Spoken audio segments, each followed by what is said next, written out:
Good day, everybody. It's Stephen here for the Idiot Quilter, and this is episode 136 for October the 12th, 2021, and hope everybody's been doing fine.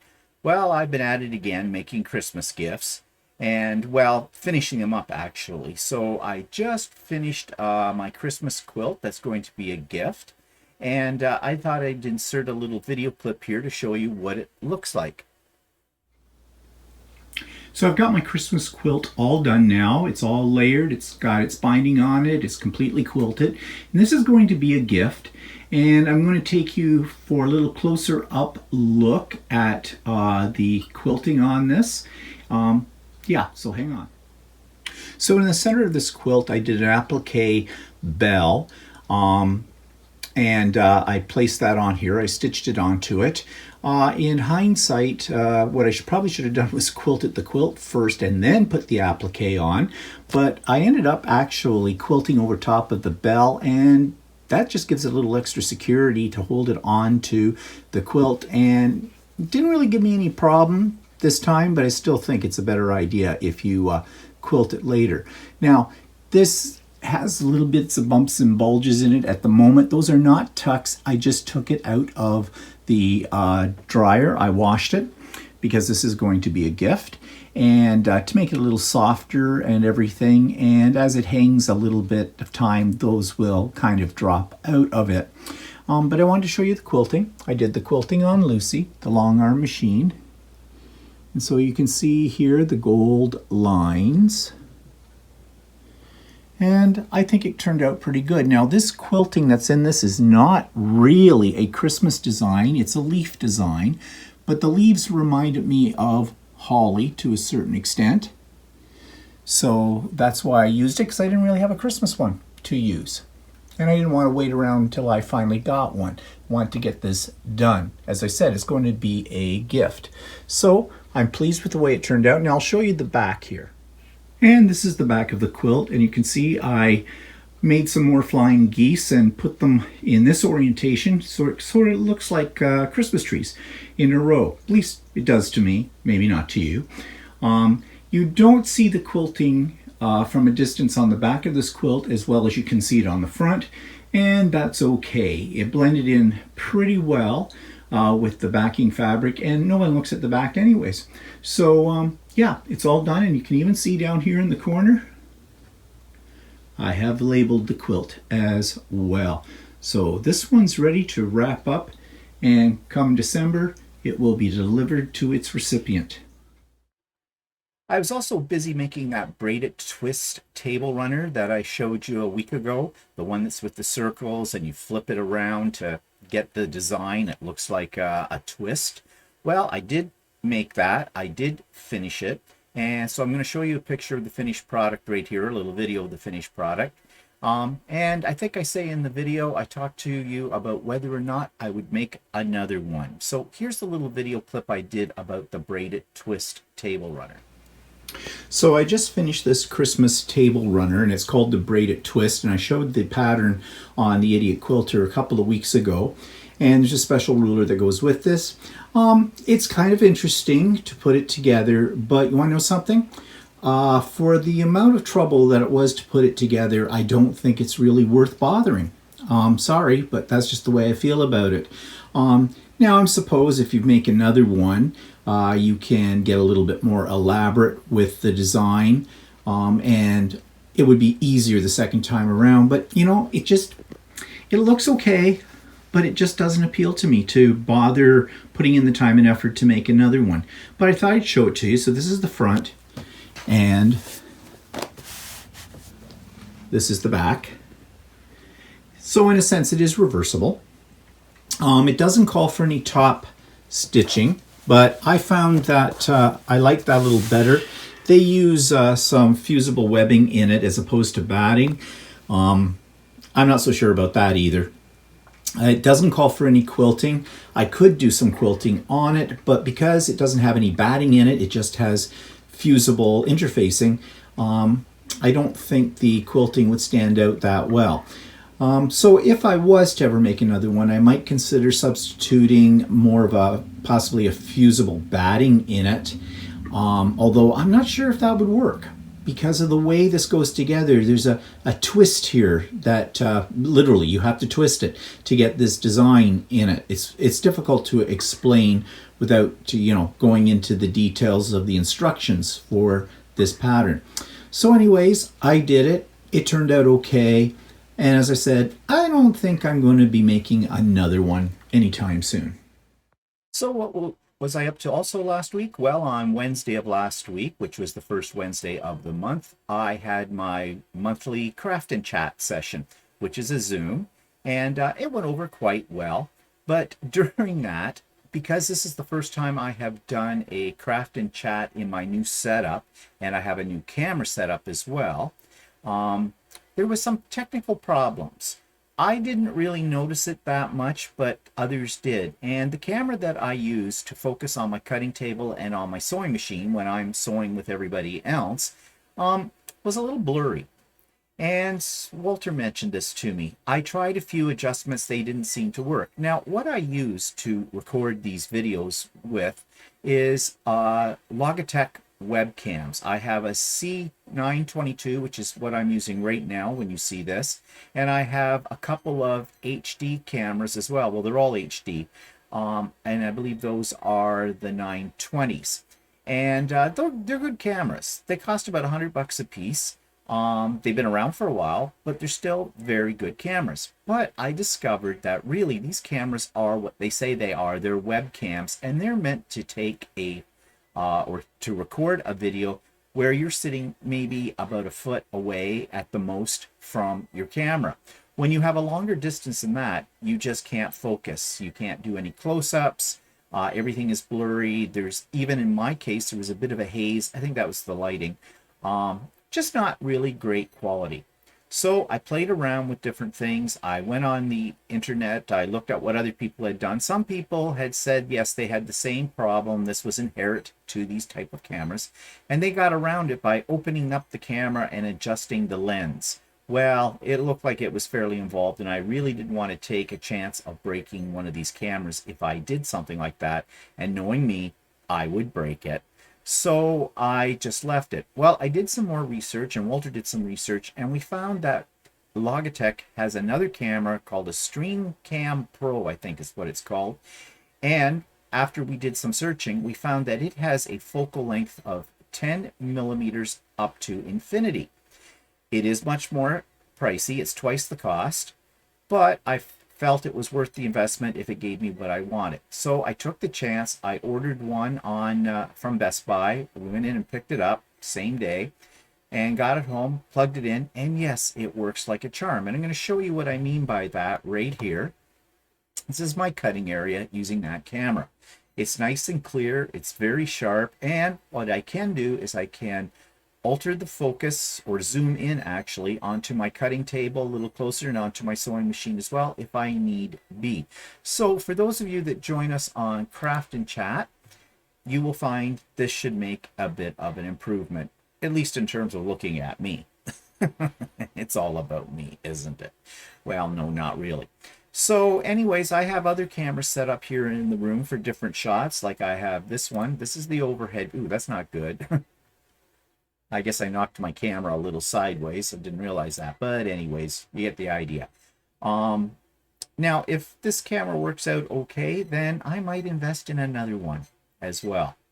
But one thing I did learn too about Zoom is when you are on Zoom, even though you may have a high definition webcam, you are not getting full high definition video from it, because Zoom throttles you or compresses your video, probably because they have so many hundreds of thousands of people using Zoom. In order to create room on their servers, they probably have to do that because videos take up a lot of room on a server. But it kind of ticks you off when you invest in quality equipment and, you know, Zoom, which I pay for, by the way. I don't have a free version of it. I have a subscription.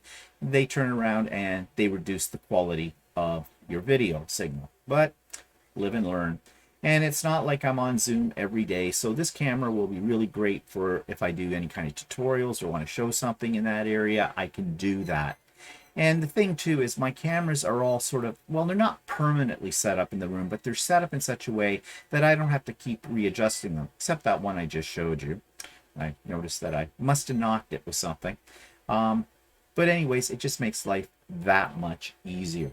So that was Craft and Chat, which everybody seemed to have a really good time, and I got a lot of things done. That's when I worked primarily on that braided twist table runner I just showed you. And what else? Well, in the line of demos, I have two things for you. One is a review that I did, a short review about a book that you probably have seen, maybe never purchased, but it is a good book. And if you follow Eleanor Burns, you'll know about this. It's called 40 Fabulous Years. And so here's my review of that. This week's demo is not really a demo. It's more of an explanation about a book that I'm sure you've heard about, but is really worth the investment. And of course, if you're familiar with Eleanor Burns, then you've probably heard of this. It's called 40 Fabulous Years, Eleanor Burns. It's a lot of her patterns from over the years of her very famous television programs and YouTube channel. Now, I've gone to her Quilt in a Day website for this, and I'll put the link to this in the show notes below. But she basically says that the patchwork of my life is a treasury of memories that span a lifetime. The Fabulous 40 Sampler is a collection of blocks that tell stories from my life. The log cabin setting is a natural based on my first book, Make a Quilt in a Day log cabin pattern. 15 piece blocks are favorites collected from my best books. Some blocks have been updated with new rulers, new techniques, and new pressing. Well, I did buy this book. I own it, and it is really a great book, especially if you have been a follower of Quilt in a Day with Eleanor Burns. I'm sure this is something you will want to purchase. Now, you can purchase it right from the website itself, and it looks like it's on sale right now for $22, and that would be American. And I'm not sure what shipping would cost you. But you can also get it on both Amazon.com and Amazon.ca. And if you are Canadian and you want to get a hold of this book, and if you have Prime, then you can get it for $34.62. And fairly quick delivery as well. And of course, it's free shipping. Although it says here import fees deposit may apply at checkout. So you would have to check that out as well to make sure that you're getting the best price. But I think it's a really great book. It's really good too if you want things that are pretty much the more traditional, the more standard type of blocks. Although she does mix it up a little bit and makes it kind of interesting. So that's 40 Fabulous Years by Eleanor Burns. So I worked on a second quilt, Christmas quilt as well. It is not going to be a gift.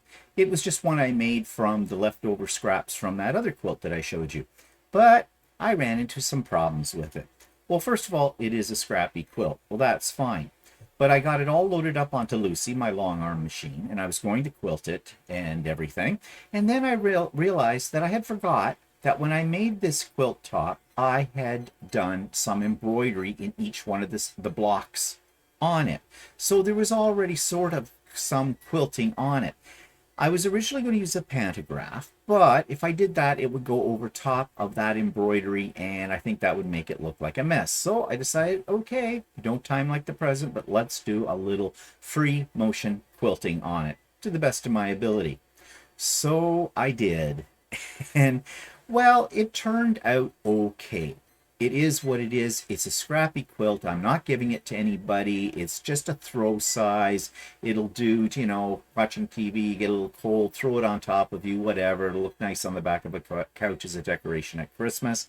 But there were some problems. So I did a little video discussing the problems I had with this. So this is my latest project, and I had a lot of scraps of Christmas fabric left over from the last quilt that I made. So I thought, hey, let's make a Scrappy throw.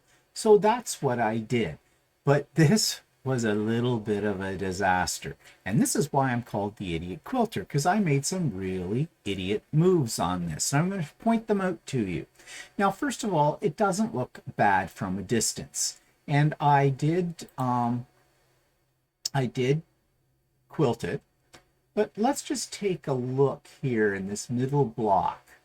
Now, I tried my hand using my long arm, Lucy, at doing free motion, and I decided to do stippling, but here's the reason I decided to do free motion on this. I was originally planning to do a pantograph on this as well, but I had forgotten, because I had pieced this some time ago, that I had actually put it on my embroidery machine, and for these blocks, I had done an embroidered design in the center. And here you can see one just peeking up here. It's not easy to see, but you see this little cluster here? Well, this is a whole design that fills this block right in.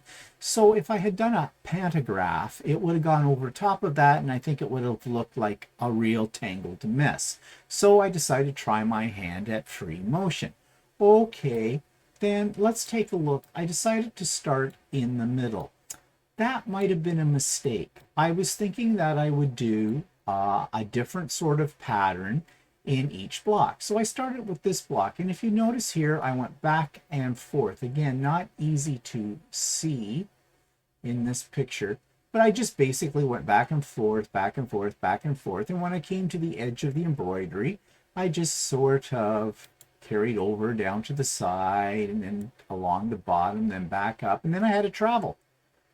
And where was I going to travel to? So I decided at first that I was not going to do the sashing, I was just going to do the block. So I sort of traveled down the edge here somewhere and carried on and finished it up from there. Okay, not so bad. But then I had to break thread and move to my next block.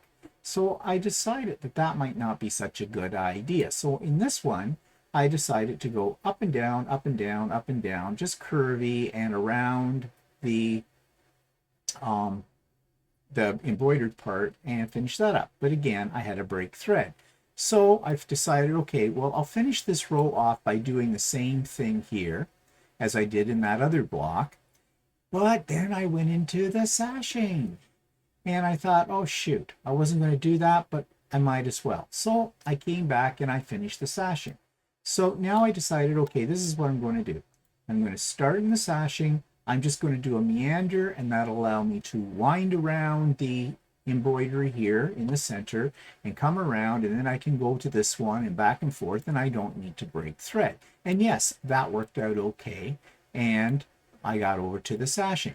So I did that for the rest of the quilt. And, you know, unless it's really pointed out to you, you don't notice that this block just doesn't belong, but I know it's there, and it annoys me. So I did all of that, and then I got thinking, shoot, I didn't do the borders. Originally, I was thinking I would do a different pattern in the borders. That's why I didn't do them, as I was going sort of an edge to edge with the rest of the quilting. So that meant I had to roll the quilt back up to the top and do that. So I decided to do the bottom first. So I did. Then I rolled the quilt back up, got to the top, did the top, and then I worked my way down the side, rolled the quilt back up a little further, moved my way down to the bottom, broke thread, came across here, rolled the quilt till I got to the top again, and then did the same thing here. Now, with the exception of breaking the thread, and of course that is a very awkward way to do a quilt, I went ahead and did it that way, and it turned out okay. Okay, so there's a couple of idiot moves right there, but another idiot move was, I got down in this area somewhere, and I don't think it is visible. Oh yeah, it is. I can see it. Well, I know where it is. Right in here. I think that was where it was. You notice this looks a little funny? Well, that's because my seam opened up. At this point, I had quilted all along here, and I thought, shoot, what am I going to do? So I just quilted over it, and hoping it'll hold together and no one will notice. It's not that big a gap, but anyways, another idiot move. Make sure your seams are secure. I thought they were, because I'm usually very cautious about that, but I guess I wasn't cautious enough. Well, okay, fine and dandy. Then, for the backing on this, and I don't have a picture of it, I had a piece of fabric that was not big enough, so I cut it and sewed it in half, and I decided to do a 1/2 inch seam allowance. Usually do 1/4 inch. And I thought, well, what the heck? I'll just sew it on the salvages. I'll put it salvage to salvage and sew across. And that'll be fine, because it's the backing. Yeah, I forgot. I did a 1/2 inch seam. I didn't cut off the selvage, so guess what I have along the back of my quilt? I have a seam that is white. The background fabric is sort of a red. Well, it is a red. It's kind of like what the binding is here. It's a little different from the binding. So I've got this white line across it. Now, I did think when I sewed it together and saw that, okay, let's just cut that out and re-sew the two pieces together and we don't have to worry about it. Yeah, I should have done that, but why didn't I? Because I'm an idiot. I thought, no, I had this idea in my head that maybe the white line of the selvage across the middle of the back of the quilt would add a little interest. Yeah, it might have if I had remembered to line up the quilt top with the backing so that that white line would fall in the middle of the backing. Guess what I didn't do? I didn't do that. And by the time I realized I hadn't done it, well, I'd already had 2/3 of the quilt quilted. So I have a white line on the back of my quilt that's about 1/3 from the bottom. Okay, let's call it a customization. Well, nobody looks at the back anyways. So fine, another idiot move.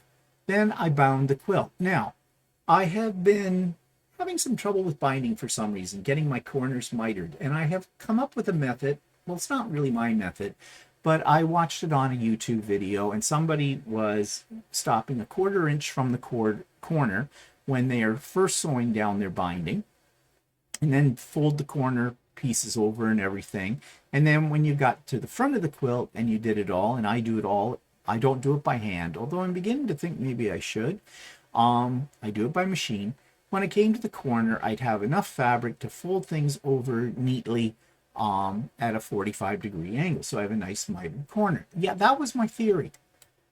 But let's see, can I move it out and show you? I don't know if I've got a good picture. Ah, yeah, there it is at the top. And let's go down and over here. So you see, lovely mitered corner. And on 3 out of the 4, they are all very nicely mitered, except this one. I don't know what went wrong.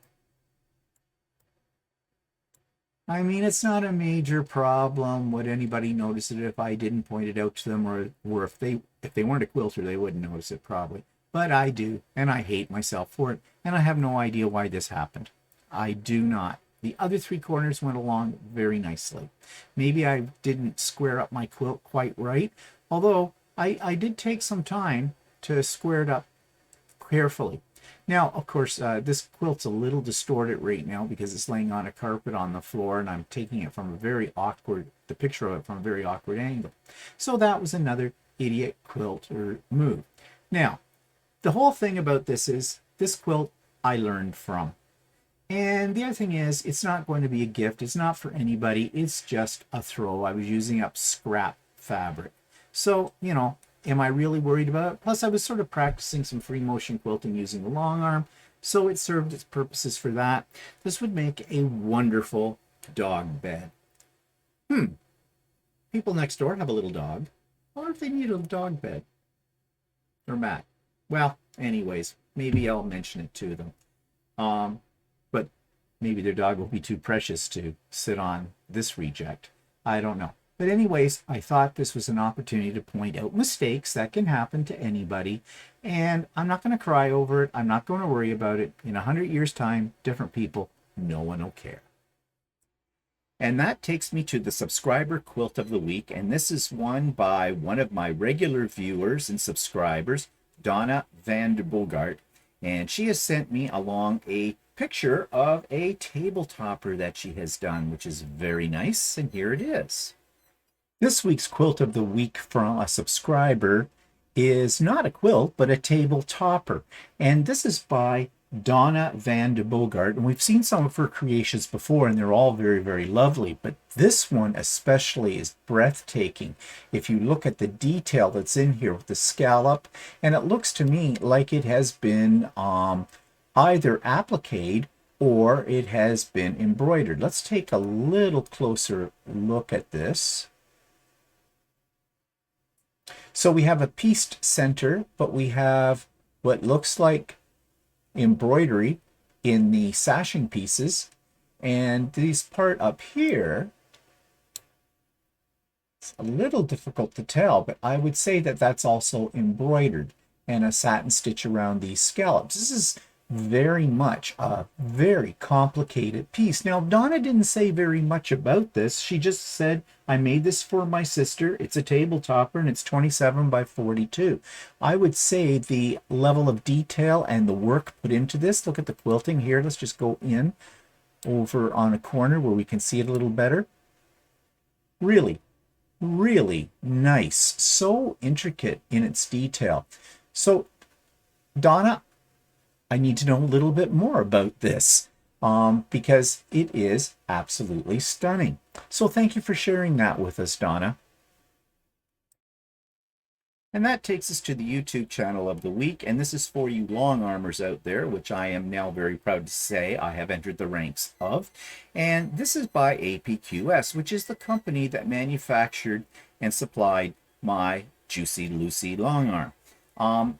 But they are so much more. They do have a YouTube channel that has extensive videos about almost everything you ever want to know about long arm quilting. And although it is specific to APQS machines, I think much of what they talk about would apply to any other manufacturer of long arm machines as well. So take a look at this. The channel of the week is called APQS, and you are probably familiar with this company because it is an American company that manufactures APQS long arm machines. And if you ever have owned a long arm machine or about thinking about buying a long arm machine, this is one of the major manufacturers of such. In fact, I just recently, as you know, bought a long arm quilting machine, and I bought it from APQS. The reason I'm pointing out this YouTube channel, however, is that I know for a lot of quilters, they are thinking about buying a long arm, but there are not a lot of different companies to choose from, but it is still a very major investment. So you want to make sure you get the machine that you want from a reputable company. APQS is a reputable company. And they have a lot of videos on YouTube talking about their different machines and giving you tips and tricks and showing you how to maintain your machine, how to fix your machine, and how to actually use the machine. So even if you don't own an APQS machine, but you own a different brand, this is a good site to go to because it has literally hundreds of videos showing you how to use your long arm. I find it an excellent source of information. The videos are very clearly done and very clearly explained as well. So that's another advantage of checking this particular site out.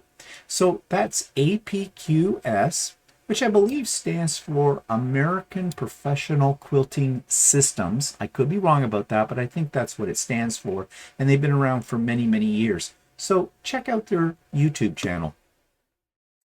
So that takes me now to what? Gotta look at my notes. Oh yes, my vision board. Well, this is actually a kit, a row by row kit I purchased before COVID. So you know how long ago that was, on one of our trips to west of where we live, west of Toronto, where there's a lot of quilts in that area, a lot of quilt stores, and you know, it's Mennonite country. So yes, go figure, there's lots of quilts because of that. And we stopped at one cute little store that was Mennonite operated, and I bought this little kit, and I have yet to do it. It's got kind of a wintry, Christmassy theme to it, and it's called E&E's Cloth and Creations Row by Row. It's called On the Go Kit. So here's what this looks like. This week's pattern of the week for my vision board is both a pattern and a kit, and I'm going to tell you right off the bat, you probably can't get a hold of this one because this was a row by row from 2017. I actually visited this little store. It's a store owned by Mennonites. It is a cute little store, and it's in a place called Newton. And Newton is in west central Ontario. It's a very rural location, and this place serves as sort of a quilt store and a post office all in one. Prices were really reasonable. The staff there were very, very friendly, as most Mennonites are. And they had some very beautiful creations hanging off their walls as well. But this was a row by row pattern that they had that caught my eye, and I have had this for probably 2, 3 years. I bought it way before pre-COVID, so I haven't done it yet. Now it is a kit, as I said, and it came with the pieces that I need, and there is some applique involved, and I believe the applique pattern is right inside the instructions. Yeah, here it is here. So it's sitting on my project cart because I really want to get going with this. It has definitely a Canadian theme, as you can see by the maple leaf up in the top and the color scheme. And I think I paid a lot for it. It was, well, according to the price tag on the package, 19.95 Canadian. Now, I wish I could give you a website for this particular store, but they don't have one. You would have to physically visit it. So, yeah, I'm sorry. I guess this is a one-off as far as I'm concerned right now. So, if I ever get it done, I'll show it to you. And that takes us to this week's episode of the Idiot Quilter Presents. And this is one of my subscribers' fascinating interview with Sheryl Hogan. And it is now up and ready for you to check it out. And I'm getting a lot of positive feedback about the Idiot Quilter Presents interviews. And I need some more to interview. Sheryl is my last one at the moment as I record this. If you would like to be interviewed, and please don't be shy about it. You've heard me say this before. It's like a broken record, I know, but really it is absolutely painless, and I'd appreciate it. I really want my viewers to meet the other viewers on here, and everybody is unique and everybody has something of interest to share. So if you'd like to be interviewed, please send me an email. My contact information is in the show notes below, and we'll get it all set up. So here's my interview with Sheryl Hogan. It would be anything that I actually finish would be my favorite. Like that aviatrix quilt, I had it basted. Now it's staring at me trying to figure out how to quilt it. But other than that, I don't have a lot of things to show for my work because as a dressmaker, it all went to somebody else. Right. You have like my daughter's wedding dress that I made. Oh, that's gorgeous. I don't have that either, but pictures. Oh, I don't know if you wow. can see them. But that was the last wedding dress I started from scratch. I'm really good at taking dresses apart and remaking them for people.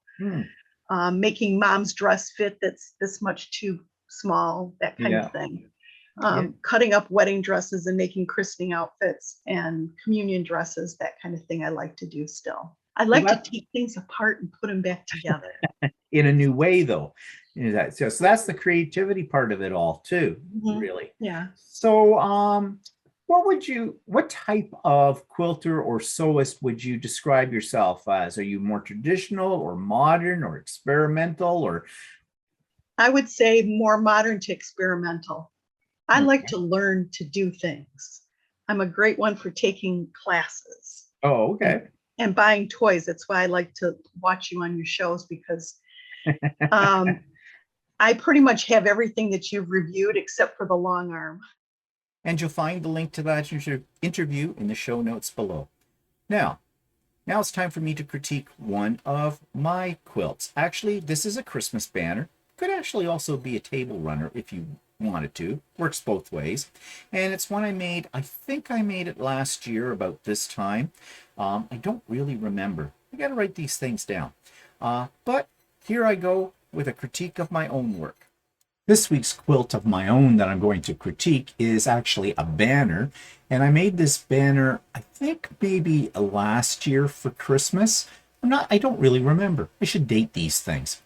But if you take a look at this, I did do some applique on here and embroidered over top of it with a satin stitch as well. Let me just take a closer look here how I did this. Yeah, I took these squares before I put them into the quilt and I did an applique with these two and then just straight embroidery here. Now this was a embroidery pattern applique, freestanding applique as they call it, that I had purchased at some point in time. Now, I'm just looking at it a little bit more closely. Let's take a look at these, the holly, if I can get them into the shot. Yeah, so I had to stitch them down to the square, and I was smart here. What I did when I quilted this, I quilted the whole tabletop or banner. This could be a table runner as well as a banner. I think I made it though for a banner for my front door. I quilted it first, then I added the appliques. I was talking about doing a Christmas quilt at one point in time where I had an applique in the center of the quilt, but I had applied it before, an embroidered applique, before I actually did the quilting. That's a mistake. You should do it underneath it.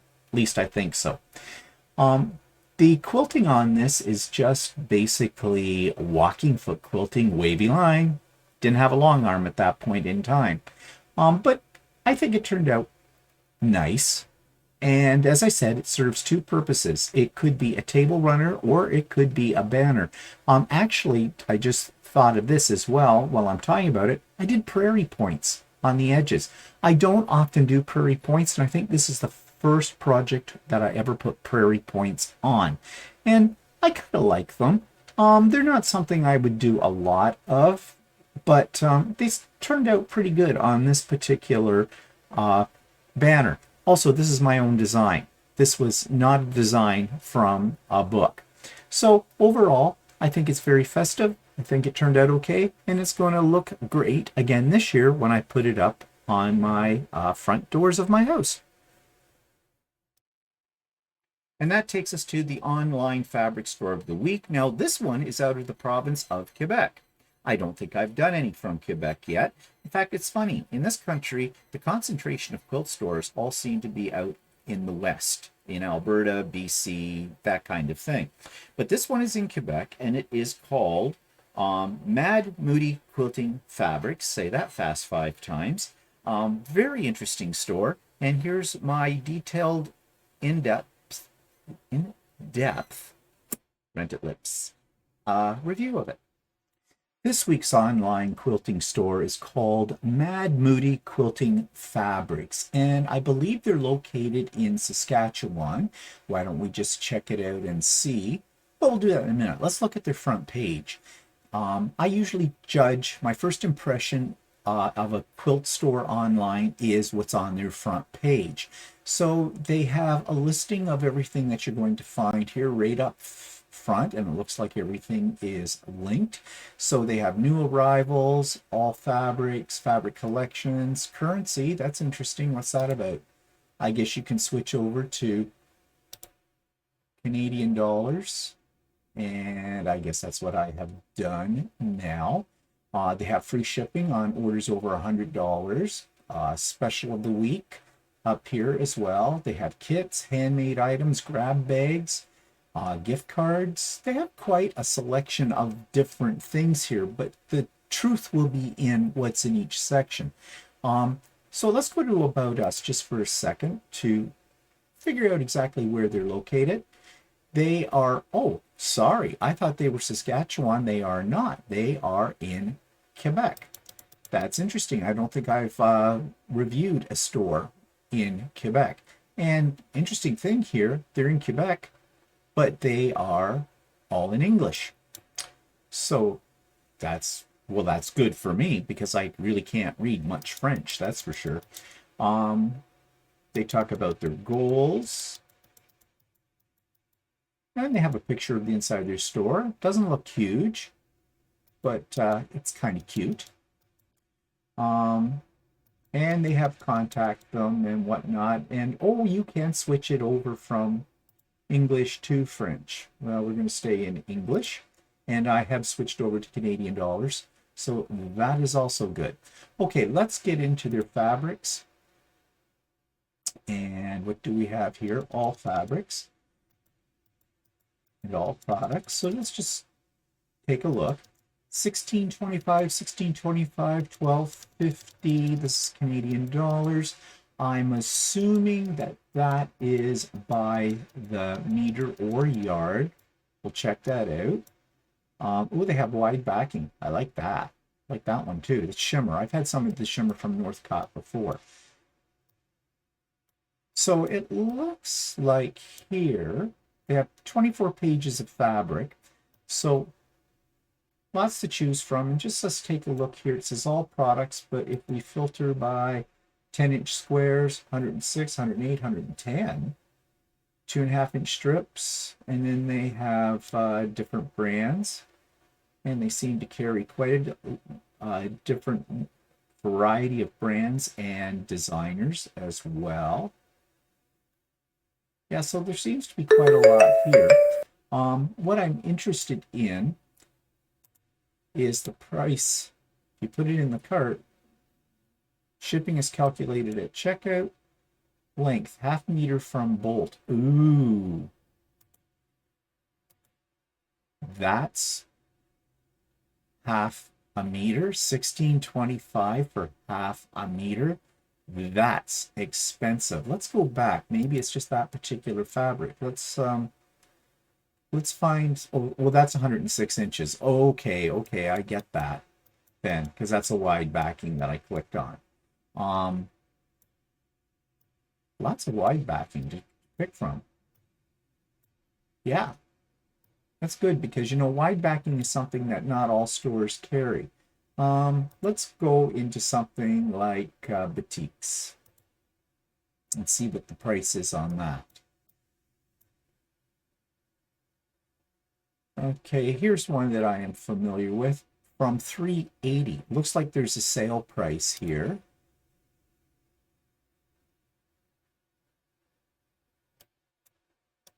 That's for a fat quarter. Okay. And then 1/2 meter is $7.60. So they're selling them at about $15.20 a meter. They are in meters. I like this. I like this too. You can pay with PayPal. I always defer to anyone that I'm buying anything online from to PayPal because I think it's much more secure. Okay, what else have we got? We have batting. We have a fat quarter club. Let's see what that's all about. Fat quarter club, $32.25. One-time purchase, $32.25. If you do a club subscription, it's $29.03 each. So I imagine that's by the month. You save 10%, they say, with a 3-month subscription. And what do you get in here? Looks like you get a variety. Oh, they tell you here. Okay. 6 fat quarters from a new line of fabrics. Okay. So that's interesting. It'd be a good way to, build up your stash of fat quarters. What else do they have? A grab bag. That's interesting. What's in a grab bag? $25. Grab bag of fabrics. What do you do with fabrics at the end of a bolt when it's less than 1/2 a meter? You sell them by the pound. 2 pounds to be exact, or 0.9 kilograms of various fabrics. You'll never know what you get. 2 pounds. 2 pounds of fabric. That's hard to say how many different fabrics you would get, but you're basically getting remnants. I'm not sure if that's really appealing to me or not. It might be to some people. Handmade items. So what do we have here? Placemats, table runners, table toppers, and bed quilts. And yeah, okay. So I guess these might have been things they made for samples, or maybe they're doing them as consignments. I'm not sure. They have kits. So what do we have in kits? Cathedral window, 6515. Some die cuts, pillowcase, placemats, coverlet. Okay, they have some interesting kits. Many of them look more traditional in design. Now they do have long arm services, so I guess you can go in and have your quilt done by them. It says these are not limited just to my local community of quilters. You can use Canada Post for your quilt travel to me and back. Get a tracking number, edge to edge quilting. Okay, do we have prices? We have lots of pictures. They tell you how to prepare your quilt for this. But it looks like you need to contact them and they will give you a price on this. Okay, they have a sales section. Oh, with different discounts. Let's go to the 50% and see what we have to pick from.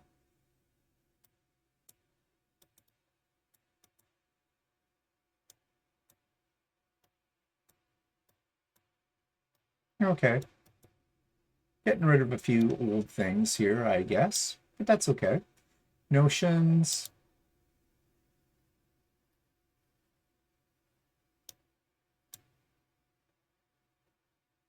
Yeah, it looks like they have pretty much a selection of the standard kind of things you would expect in Notions.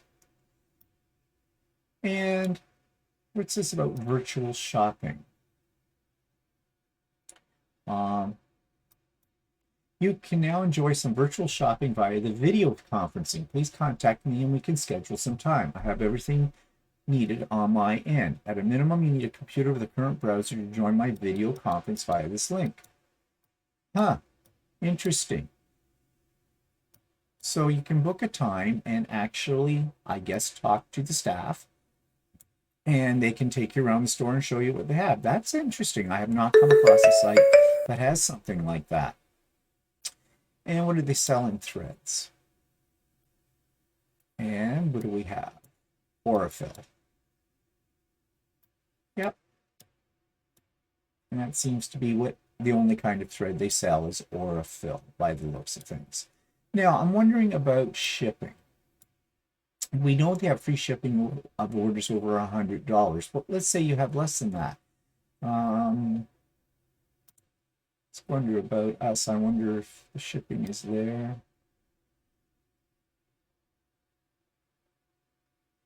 And I don't see anything about shipping there. Go back to their home page. And let's just see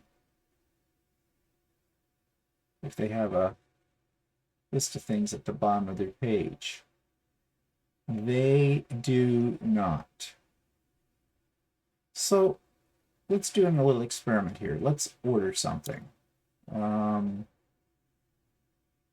let's go back to the fabrics first of all.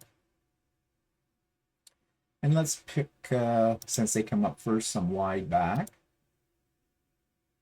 Let's add it to our cart. It says shipping is calculated at checkout, but they do have a highlight here, so maybe this will tell us something. They ship by Canada Post. For orders of $100 or more shipped to Canada. For orders of $150 or more shipped to the USA. Okay, local pickup is available, but they're not telling you how much. So it's this thing that's calculated at the end. So let's go back here and let's pretend we're going to buy something right now. Let's grab this. It's on sale. Okay. Is it going to... There we go. Add to cart. Okay, view cart.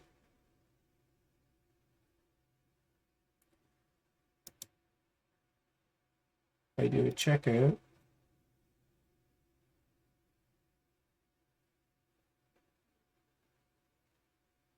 shipping, enter, calculating at the next step.